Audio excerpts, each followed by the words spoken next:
es que una investigación que debería llevarse en sigilo no solamente se hace pública, al menos en algunos de sus contenidos, el número del expediente en particular, a alguien que a través de un medio de una agencia de comunicación contrata a un desplegado que se quiere hacer pasar como noticia, en lo que creo que si sumas todos estos elementos, pues es un intento por un lado, de desprestigio al que ya estamos acostumbrados, pero en un clarísimo acto, insisto, de amedrentamiento, como decía en mi artículo, de intimidación desde el poder, para pues tratar de mandar mensajes. Aguas con quien critique al gobierno, porque así nos vamos a llevar. Bueno. Entonces, los hechos. 1. Se publicó un texto extraño, vamos a llamarlo así, en la prensa la semana pasada. 2, en ese texto se hace referencia a un expediente del Ministerio Público en el cual estarían investigándote a ti y a otros exfuncionarios del INE.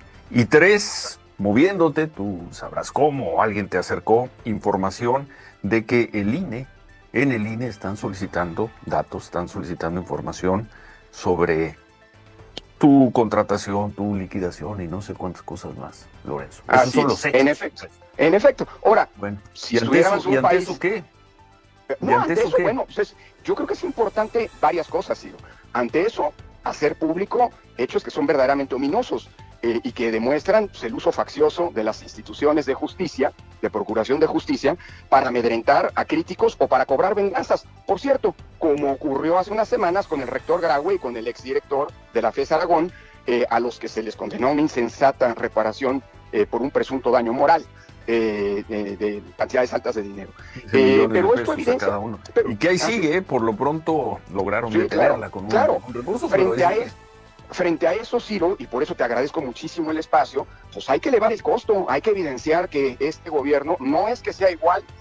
Ya ves como dicen que no somos iguales, no son iguales o son, pues bueno, pues hasta... Ahora resulta que Lorenzo Córdoba anda diciendo que es víctima de persecución solo por ser un supuesto crítico del gobierno. Por favor, lo que no dice es que fue uno de los funcionarios mejor pagados del país, que durante años usó el INE como trinchera política y que cuando el pueblo exigía austeridad y democracia real, él defendía los privilegios y el despilfarro. Pero claro, ahora quiere pintarse como mártir. Lo que hay no es persecución, es rendición de cuentas, algo a lo que no estaban acostumbrados los que vivían del presupuesto sin ser elegidos por nadie y sin escuchar al pueblo. Que en México se consuma todo el petróleo que se produce. Durante muchos años, México dependía de la exportación de petróleo. Después, esa política tuvo su máxima expresión. Uno cree que en la época del boom petrolero, que fue la época de López Portillo, y no. Su máxima expresión la tuvo con Fox y con Calderón, que sobreexplotaron los yacimientos de petróleo en nuestro país, una irresponsabilidad enorme. Cantarell, que es el gran yacimiento que le dio tanto a México, un yacimiento petrolero, pues tienes que explotarlo racionalmente para que te dé más petróleo por más tiempo. Si tú tratas de sacar más petróleo en poco tiempo, pues vas a generar condiciones en donde después va a ser mucho más caro sacar el petróleo que se quedó en el yacimiento, por las características técnicas. Entonces, en la época de Fox se llegó a producir 3.2 millones de barriles de petróleo diarios. Es el máximo de producción que ha tenido nuestro país. ¿Para qué? Para exportarlo a los Estados Unidos principalmente. Inyectaron nitrógeno al yacimiento de Cantarell, en vez de inyectar el propio gas que viene de la producción de pozos duales. Para extraer petróleo, pues tiene que haber presión para que salga el petróleo. Esa presión normalmente lo que hace es inyectar el gas del propio yacimiento. Pues en vez de hacer eso, que era lo más sencillo, lo que hicieron fue quemar el gas e inyectarle nitrógeno. Entonces, ¿qué ha pasado? Que ahí en Cantarell está contaminado el nitrógeno con el gas. Entonces, ¿qué tiene que ocurrir? Pues para poder sacar ese gas, pues tienes que tener una planta que descontamine. Supuestamente se hizo una, lleva mucho tiempo eso. Es uno de los proyectos que tenemos nosotros para Pemex. Pero primero hay que sacar una buena parte del petróleo que todavía, aunque es poco, queda en Cantarell, el que puede salir con menos inversión. Después cayó la producción, porque ese yacimiento pues, se fue terminando por su sobreexplotación. Hoy nuestro objetivo es llegar a mantener durante todo el sexenio 1.8 millones de barriles diarios. Y ese petróleo, refinarlo en nuestras propias refinerías y que se utilice para la gasolina que requiere México, para el diésel que requiere México. Entonces, no es incluso benéfico las sanciones, además de que no estamos de acuerdo nosotros que haya sanciones a los países económicas. Eso no beneficia a México porque nuestra política es explotar racionalmente y que ese petróleo se utilice para producir los hidrocarburos que requieren. La época del boom petrolero no fue con el expresidente José López Portillo. Su máxima expresión la tuvo con Vicente Fox y con Felipe Calderón, que sobreexplotaron los yacimientos de petróleo en nuestro país.